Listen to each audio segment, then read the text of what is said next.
Welcome everyone. सो आज हम बात करेंगे एक इम्पॉर्टेंट टॉपिक पे। ये टॉपिक इम्पॉर्टेंट है फॉर न्यू इन्वेस्टर्स और इक्विटी एस्पिरेंट्स जो भी न्यू इक्विटी एनालिसिस करना चाहते हैं या फिर एज अ उन्हें जॉब चाहिए इक्विटी रिसर्च में।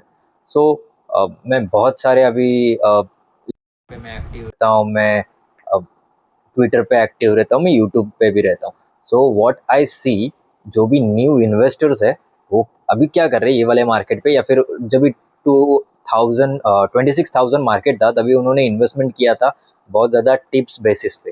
तो उनको टिप्स मिला था, उसके बेसिस पे ही उन्होंने बहुत ज़्यादा इन्वेस्टमेंट किया था।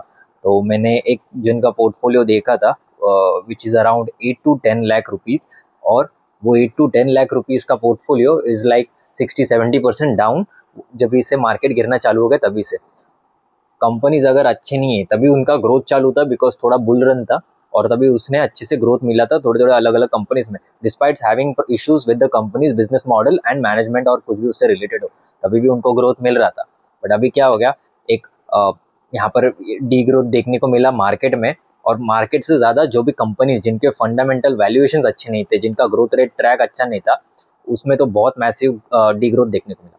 जिनका ग्रोथ रेट अच्छा है लाइक 20-25%, उनमें इतना ज़्यादा फॉल देखने को नहीं मिला।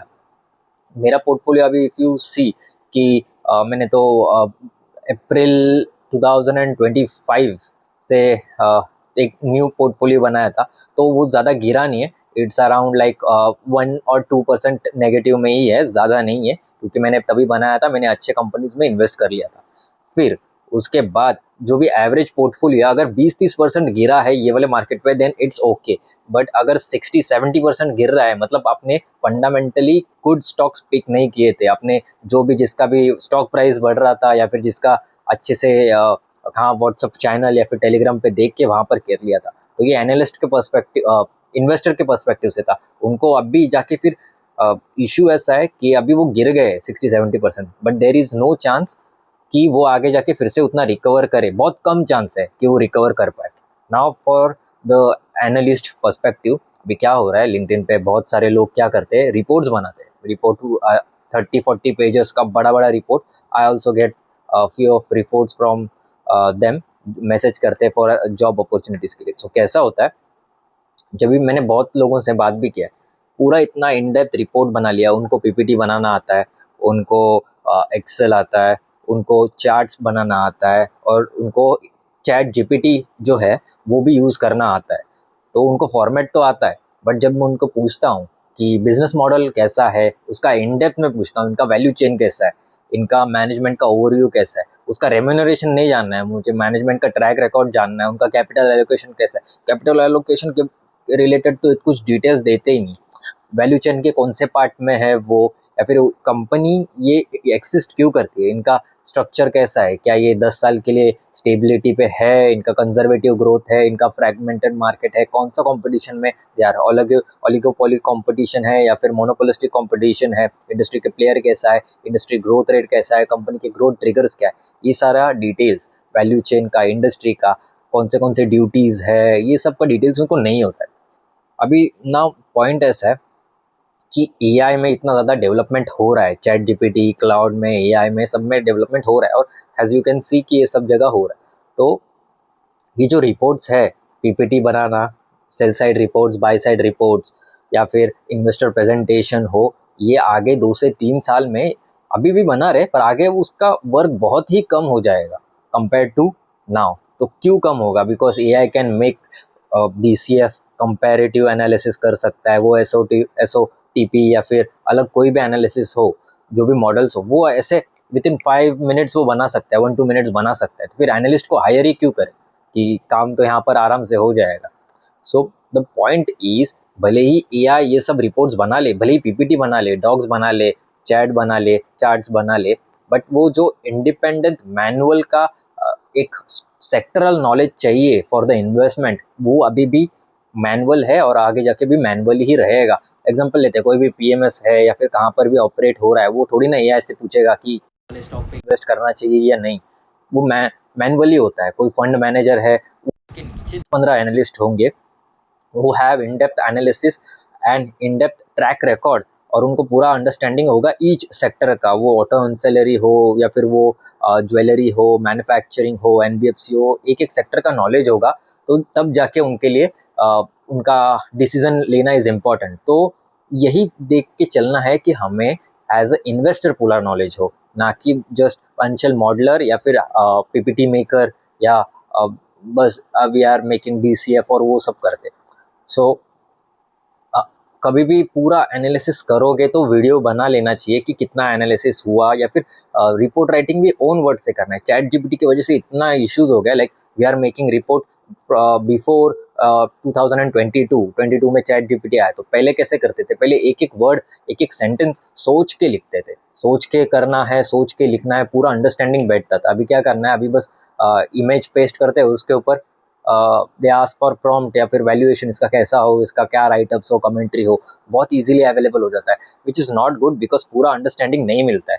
तो इसके वजह से पूरा अंडरस्टैंडिंग अगर चाहिए तो पूरा इन डेप्थ एनालिसिस करना इज़ वेरी इंपॉर्टेंट। एग्जांपल देता हूँ कि ज्वेलरी सेक्टर का कर रहे, या फिर वुड पैनल हो या फिर फार्मा हो, तुमको वैल्यू चेन मालूम होना चाहिए कि मैन्युफैक्चरिंग क्या है, उसमें कितना मैन्युफैक्चरिंग है, कितना होलसेल है, कितना रिटेलर है, उसमें से कौन सा मार्केट शेयर किसका है, कौन मार्केट शेयर कैप्चर कर रहा है। ये तो मैंने इतने रिपोर्ट्स पढ़े, मैंने कभी उसमें देखा ही नहीं कि कौन सा कंपनी मार्केट शेयर कैप्चर कर रहा है या कौन सा उसमें कंपेटिटिवली बहुत अच्छा कर रहा है कंपैरिजन टू अदर प्लेयर्स।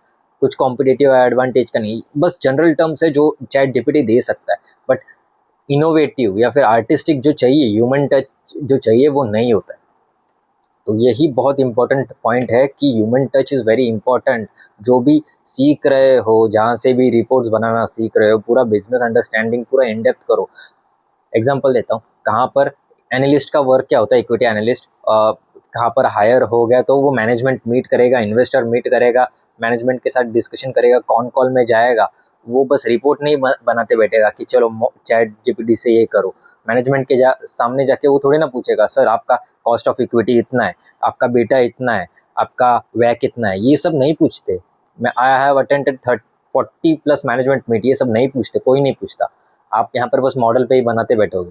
तो क्या पूछते हैं, बिजनेस अंडरस्टैंडिंग कैसा है, आगे जाके ये बिजनेस में कंपटीशन किससे फेस हो सकता है, इसका स्ट्रक्चरल चेंज कैसे हो सकता है, प्रोडक्ट मिक्स कैसे चेंज हो सकता है, क्या क्या एक्सटर्नल फैक्टर्स है, क्या क्या वेरिएबल कॉस्ट फिक्स कॉस्ट है, कौन सा वेरिएबल कॉस्ट अगर कम हो गया तो इनका मार्जिन बनने का चांसेस है, ग्रॉस मार्जिन का कैसा इंप्रूवमेंट हो सकता है, आगे का गाइडेंस क्या है, ये सारा पूछते हैं। ना कि उनको कॉस्ट ऑफ इक्विटी या फिर रिस्क कितना है ये सब पूछेंगे। तो यही समझना है हमें कि पूरा अंडरस्टैंड करोगे, जब तक पूरा इंडस्ट्री अंडरस्टैंड करोगे तभी सब समझेगा। मैंने इसके पहले भी एक वीडियो बनाया था, वो सारे क्वेश्चंस के आंसर होते, कोई भी बिजनेस एनालिसिस कर रहे हैं तो वो सारा क्वेश्चंस का आंसर आना चाहिए। अगर किसी ने पूछा कि ये बिजनेस आखिर पैसा कैसे बनाता है, ये बिजनेस रॉ मटेरियल्स कहाँ से सोर्स करता है, वो एक तो डीलर का नाम बता दो, वो डीलर कहाँ से सोर्स करता है। चलो, now everyone is making like in some EPC companies में कॉन्ट्रैक्टर सब कॉन्ट्रैक्टर कौन है, वो कॉन्ट्रैक्टर उसको जो ऑर्डर्स मिल रहे हैं वो कैसे है, कौन से फेस में, L1 में, L2 में, लोएस्ट बीडर कितना रहता है, ये इंडस्ट्री में अगर इतना लोएस्ट करने पे इम्पैक्ट आ सकता है कॉस्ट का स्ट्रक्चर, उसमें ऑर्डर बुक कैसा रहता है, ऑर्डर बुक का ऐसा फुल ईयर में नहीं आता है, वो थोड़ा थोड़ा पार्ट में आता है, ऐसे अलग अलग इंडस्ट्री में अलग अलग होता है। तो ये समझना इज़ वेरी इंपॉर्टेंट। यही यही यही लैक करते हैं जो भी न्यू इन्वेस्टर्स है या फिर न्यू इक्विटी एनालिस्ट है। स्टार्ट से एंड तक समझना है ना, बस पीपीटी या फिर रिपोर्ट्स बनाने में कंसंट्रेट मत करो। 2-3 साल बाद वो सब जाने वाला है, जो भी आप भी सीखोगे, जितना भी सीख रहे हो एक्सेल ये सब वो जाएगा। एक्सेल वगैरह रहेगा क्योंकि एटलीस्ट डेटा तो कहाँ पर डालना ही है, वो तो आना चाहिए, बट वो रिपोर्ट जो भी इतना टाइम जा रहा है, जिसमें 3-4 दिन जाता है पूरा रिपोर्ट्स बनाने में, तो बस रिपोर्ट्स बनाने में, रिसर्च करने में बहुत टाइम लगता है। आई थिंक कि मुझे अगर कोई कंपनी पूरा इन डेप्थ एनालिसिस करना है तो 20 से 25 दिन तो लगता ही है पूरा इन डेप्थ के लिए। Now this analyst are doing like with in 1-2 days. वो क्या करते हैं, वो बस डेटा लेके पुट करते हैं, वो समझ रहे नहीं है कि क्या करना है। एग्जाम्पल लेता हूँ कि आप एग्जाम दे रहे हो, कौन सा भी CA दे रहे हो, CFA दे रहे हो, क्या आप एग्जाम हॉल में जाके बुक लेके बैठोगे, अरे ये फॉर्मेट ऐसा यहाँ पर पेस्ट करो, आप ऐसा नहीं करोगे। आप क्या करोगे, याद कर लोगे, वो समझोगे कैसा है। बट रियल लाइफ में जब भी वो जॉब के लिए जा रहा है या फिर इन्वेस्टमेंट कर रहे हैं, वो कैसा कर रहे हैं, बस मैं यहाँ से कॉपी करके यहाँ पर पेस्ट कर रहा हूँ। Which is not good.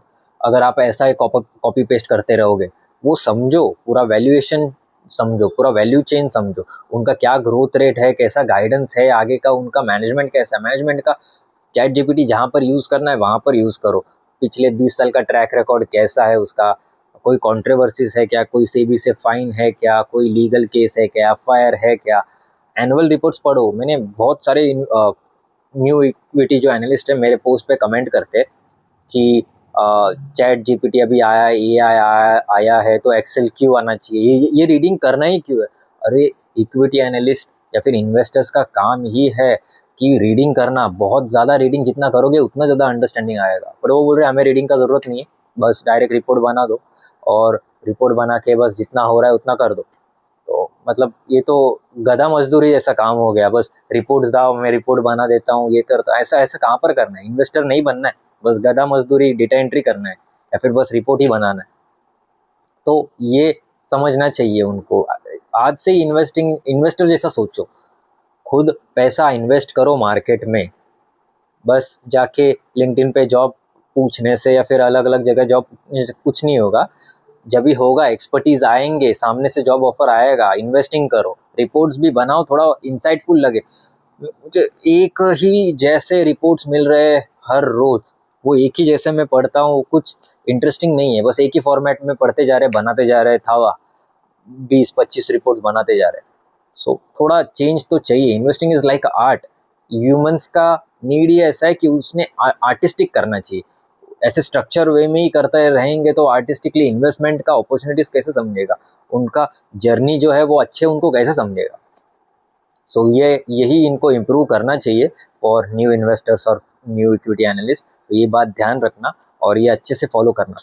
तो इक्विटी इन्वेस्टर का करियर के लिए भी अच्छे है, so you can get multi bagger returns. और जो न्यू एस्पिरेंट है इक्विटी एनालिस्ट, उनके लिए भी अच्छा है, उनका भी लाइक करियर अच्छा डेवलप हो सकता है अगर उनको ये सारा अंडरस्टैंडिंग हो तो।